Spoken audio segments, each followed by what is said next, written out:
Well, thanks everyone for coming today, particularly all the folks, many of these people doing a lot of good work on these issues, and I want to thank the folks here at Loxahatchee for hosting us and for giving us a little bit of a tour. We've been focused very significantly on supporting our natural resources, clean water, water resources projects, and we've had a huge, I think, success so far, got a lot of momentum. One of the things that we did at the very start of my administration was establish a blue-green algae task force to identify ways that we can use sound science to fight back against some of the problems that we've been seeing in Florida's water bodies. And so we wanted this task force to help our Department of Environmental Protection to do the best they can to produce clean water. It's an advisory board, but they've been meeting and have issued their first set of recommendations. And I think that those recommendations were very thoughtful. And so today I'm here to announce that based off those first set of recommendations from our Blue-Green Algae Task Force, we will be championing in the next legislative session a comprehensive piece of water quality legislation that incorporates the recommendations of the task force. I think it will, if enacted, make substantial improvements to water quality across the state. And I think that these will be policies that are informed by science. Now, the first component of the legislation will address a major problem our waterways and estuaries experience almost every year, and that's wastewater discharges. Unlike this facility here, many of the wastewater treatment systems throughout the state are not well maintained, and the network of pipes supporting these systems are oftentimes in disrepair. We've seen consequences of sewage being thrown into places like down in Miami, like in the Tampa Bay area. And there was actually issues, I know down in Miami, there was a grand jury report and other things. And so in the last 17 and 18, sewer overflows into our waters totaled over 320 million gallons. So this is not something that's acceptable. So our legislation will require utilities to develop inspection, maintenance, and replacement plans for their wastewater systems rather than continuing to allow these systems to age and fall into even greater disrepair. Under current law, our Department of Environmental Protection only has the authority to intervene once a spill has occurred. Under our legislation, the Department of Environmental Protection will have the authority to intervene on the front end by inspecting these systems and requiring appropriate proactive measures to better upkeep wastewater facilities so that we can avoid these discharges in the future. The second provision will be ratifying the rules recently adopted by DEP regarding biosolids. These are nutrient-rich materials that are left after a wastewater facility cleans water that are used for different purposes, including fertilizer.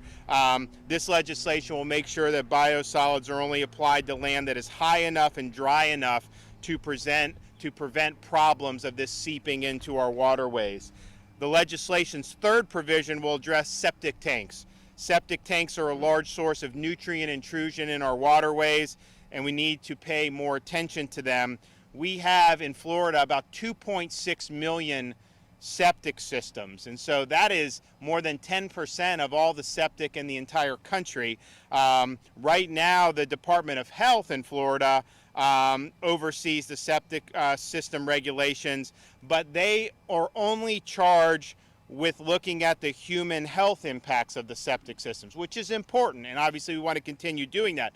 But the Department of Health does not look at any environmental impacts of these septic systems. And so if you have nutrients going into the water bodies creating adverse environmental impact under current law, that's just simply outside of what the Department of Health does. So this legislation will transfer the authority of septic tank inspection from the Health Department to the Department of Environmental Protection so that environmental harm by septic systems is finally accounted for. And I think with DEP taking the lead in this effort, we'll be able to ensure the public health but also safeguard at the same time our environmental resources. The legislation will require our plans to improve impaired water bodies, known as basin management action plans, to include septic remediation plans. And so this is, I think, one component of good water policy. And then the final provision of the legislation will focus on runoff from agriculture. The bill requires DEP to coordinate with our top academic institutions to annually send the most updated research to the Department of Agriculture to ensure agricultural best management practices are grounded in the most recent science. The bill will also require on-site verification of best management practice for each enrolled producer at least every 2 years. And the Department of Agriculture will be required to provide DEP with water management districts the types and amounts of nutrients that the enrollees are tracking on agricultural products. And so this will hopefully improve coordination between DEP and agriculture. And I think that that's important. But ultimately, it's the Department of Agriculture's responsibility to ensure that agricultural producers enroll in and abide by best management practice. So hopefully this could help the Department of Agriculture's efforts. And actually, one more thing, the legislation does address the state's regulation of stormwater systems. When it rains, our stormwater system should be able to ensure the flow of water does not carry pollutants and nutrients into our waterways. That is not the case right now. Stormwater systems throughout the state are outdated and based on really just they're designed to simply prevent flooding, which is obviously important, and we want to do that. But there's no accounting for the environmental impact of some of the nutrients being put into the water bodies. So the legislation will direct DEP to adopt rules to ensure that our stormwater systems throughout the state reflect the most up-to-date science and contemplate some of the environmental harm. So I think that this legislation is a good step forward. It builds off the hard work that our Blue-Green Algae Task Force has worked on.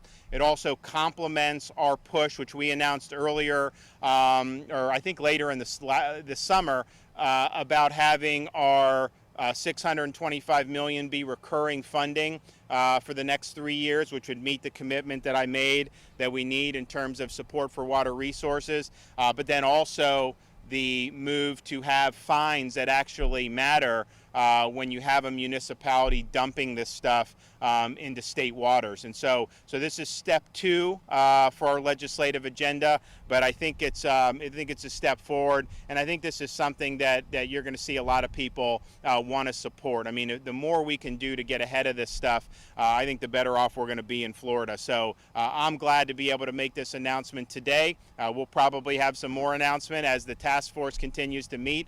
We also have issues with red tide, and we have people working on that through FWC. So there's a lot of irons in the fire, but I think the momentum continues, and that's a good thing. So I got a couple folks that are going to come up, and we'll start first with our DEP Secretary. Thank you, Governor. Governor, thank you for your leadership. I know, as you mentioned, when you rolled out the executive order to protect water quality in Florida, that was within your first 2 days in office. And since then, with that record funding and guidance, we already have more inspections for permits to protect our water quality than ever before. We're already rebuilding our water quality monitoring network to be the best it's ever been in the state. We already have sworn law enforcement out enforcing against the worst environmental crimes in Florida. And we've already had, as you mentioned, the Blue-Green Algae Task Force led by our Chief Science Officer having public discussions about what more we can do. This bill now was less than a week after that Blue-Green Algae Task Force published its consensus document. And so again, you do not waste any time on protecting the environment. I'll mention, in my career, this is the most comprehensive bill to protect the environment that I've seen, right? The governor's leadership has created momentum that from stakeholders across the board in Florida who know how important our environment is, no longer believe that the status quo is sufficient, right? In each of these areas we recognize for wastewater treatment plants, sanitary sewer overflows cannot be the status quo. We have to do more to upgrade our infrastructure, to put in additional requirements. Septic, we have to recognize that as a source of nutrients, and the status quo is not acceptable, right?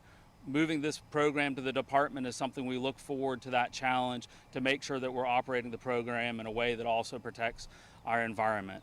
From stormwater and agriculture, requiring ourselves to move forward and take additional steps to make sure we're doing everything to protect the environment and not stopping at the status quo is immensely pleasing as an environmental agency to see, and it is certainly due directly to the governor's leadership. I'll mention, far too often in my career, the only time you'd ever see a bill this comprehensive talking about stormwater and wastewater and agriculture and covering every major source of nutrients. The only time you'd see a bill like that come before the legislature was, unfortunately, if it was doing the opposite thing, rolling back protections. This is a comprehensive effort to increase protections for the environment and something that's been long in the waiting. And Governor, thank you so much for your leadership. Great.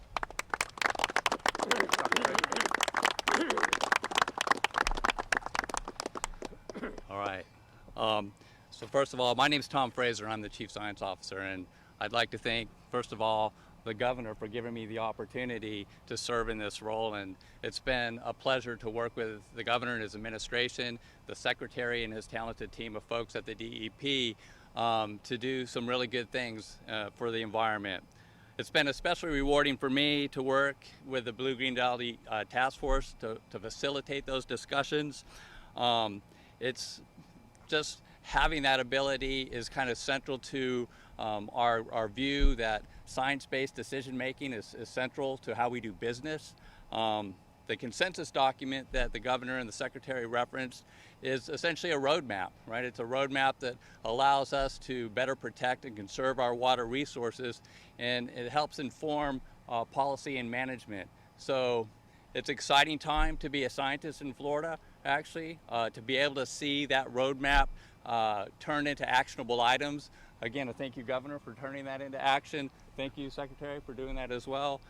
It's going to be a good time in the coming years. It's a wonderful time in Florida, so thank you. Good morning. My name is Eric Eichenberg, and I'm with the Everglades Foundation. First, I want to say what a privilege it is to follow Florida's Chief Science Officer, and the fact that we have a science officer. We have an administration and a governor who's committed to science. Today, the governor has made it clear that the days of the status quo are no longer. And as it has been mentioned, this continues on the promises that he laid out less than 48 hours after taking the oath of office to protect Florida. We've had environmental announcements and raising awareness to our environmental issues more in the last 9 months than we've had in the last decade. And what we've been yearning for, we know what the issues are, but what we've been yearning for is leadership. And this governor has promised that leadership, and today is another example of him delivering, of him shining the light on the challenges that face our water bodies. And it's this governor who is deciding today that we're going to move forward in an offensive position, that we're going to take the steps to ensure that our natural beauties, our ecosystems, what makes Florida great, are protected for generations to come. I've been heartened by the number of times that we've met folks who support where we're going, and they talk about the leadership that's coming out of the governor's office. This governor, again, has stated that Florida economy, the economy of this state, is linked to our environment. Now the third largest state in the nation, 20 million strong, 125 million tourists who have come to Florida on an annual basis. They come here for our waterways. They come here to fish and to boat and to recreate. We all want clean water. And again, we're delighted to stand here in support of this governor who has made this the top priority of his administration. So we have a comprehensive plan moving forward. We will work shoulder to shoulder with the administration at the legislative level, working with members of the House and Senate to ensure that the items that are outlined in the governor's proposal become a reality. But not just the issues of today that we're here to discuss, but I also want to thank the governor for his leadership on Everglades restoration and ensuring that money is there for the projects that are desperately needed to store water across this important ecosystem. I want to thank him for appointing dedicated men and women to the South Florida Water Management District who are doing this on a regular basis. The day again of the status quo is over, and we owe that to Governor Ron DeSantis. Thank you very much. Well, I thank everyone for coming out. I'll take a question or two before we leave. Yes? Governor, could you comment on the photos and videos that just came out with left-handers and legal treatment? I haven't seen any. What does it refer to? They just show you interacting with those two individuals that you're training for? Yeah, I mean, that was a guy that had donated to, I think he had donated. I didn't know any of this stuff that's come out at the time, seemed legitimate to us. And so once we saw what had happened in the last week, we went ahead and disgorged that money to the Treasury. And obviously, had we known that that was going to happen, would have made different decision at the time. Comment on the relationship with those individuals? How do you know them? I knew Parnas. I didn't know the other guy as much, but this was a guy who, at RNC functions, Trump victory functions. I mean, he was at a lot of these things. Was I think viewed as one of the top supporters of the president in Florida, and so it was just like any other donor. Nothing more than that. Piece of legislation, some of the items that you outlined, transferring some authority. Do you hope that overall this just puts out more accountability for these water issues? Yeah, I hope so. I mean, look, at the end of the day, we want to have an effective system in place to deal with these issues. And I think that, as some of the speakers had said, I mean, some of what we've been doing has kind of been stuck. We haven't really made improvements. So this gives us an opportunity to make those improvements. And I think that the results will be positive for Florida. And so ultimately, that's what we're looking to do. We want to champion clean water because it's so important to the future of the state. Now that the task force has made these recommendations, what's next? Well, they're still meeting. I mean, they're going to be doing more recommendations, and so that is ongoing. And I look forward to receiving recommendations in the future. I mean, this was really just the first installment, but I think that the recommendations made sense. So we wanted to set a marker down that we're going to move forward and we're going to champion this really significant piece of legislation. One more, guys. One more. Do you have support in the legislature? I think we will. It's kind of like when Eric mentioned, we came in 48 hours and announced a pretty bold initiative with the water. It was just, we just did it. We didn't really, say, figure out what support we had. My view is when you're doing things that the public thinks is in the interest of the state, they have a way of weighing in with their elected officials and saying, hey, this is the direction we need to go. So that's what happened when we did, the initial policy roadmap, when we asked for the funding. A lot of people said at the time, oh, the legislature's never going to do more funding for this. And then not only did we did it, they did more than we even asked for, which no one thought was the case. And so I think, similar here, but a lot of the legislators I know were very supportive of the blue-green algae task force, and they thought that was a really good idea. And so I think that the fact that these are sound science-based recommendations, I think it's gonna go over well, and I think we're gonna get a lot of support for it. So I'm looking forward to that effort. And we did a lot in the last legislative session, but if you look, the continued momentum and then some of these changes, this session may even be better than the last one, which would be a great thing. Thank you. All right.